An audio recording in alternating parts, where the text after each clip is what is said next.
Pune accident case వ్యవస్థలు ఎంత అవినీతిమయమైపోయాయో దేశానికి అంతా తెలిసేలా చేసింది.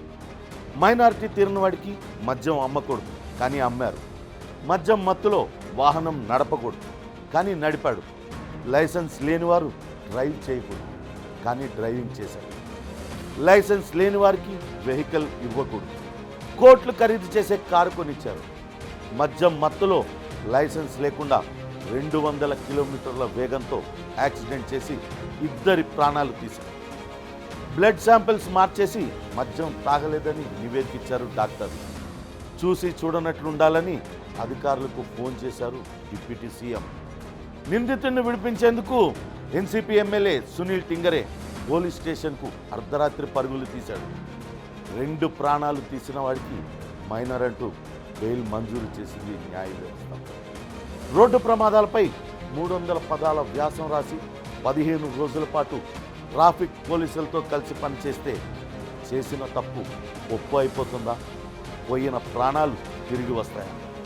యాక్సిడెంట్ చేసిన వాడిని ఏసీపీ కుర్చీలో కూర్చోబెట్టి రాచ మర్యాదలు చేశారు.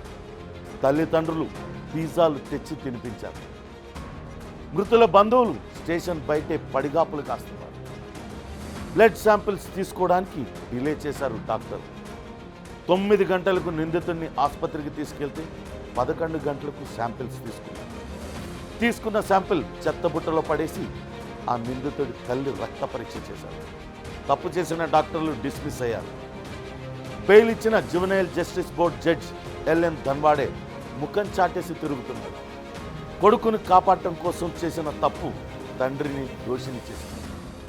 మనవడి మీద మమకారం తాతని కటకటాల్లోకి నెట్టింది. రక్తం పంచిన వాడి కోసం రక్తం మార్చిన తల్లి జైలు పాలైంది. యజమాని కోసం తప్పు చేయడానికి సిద్ధపడ్డ నౌకర్కు శిక్ష తప్పలేదు. కేసు నీరు కార్చేందుకు వ్యవస్థలన్నీ పోటీ పడ్డాయి. డబ్బుకు లోకం దాసోహం అని రుజువు చేసేశారు.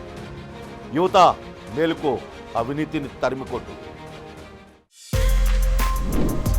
For more videos like this, subscribe Big TV channel.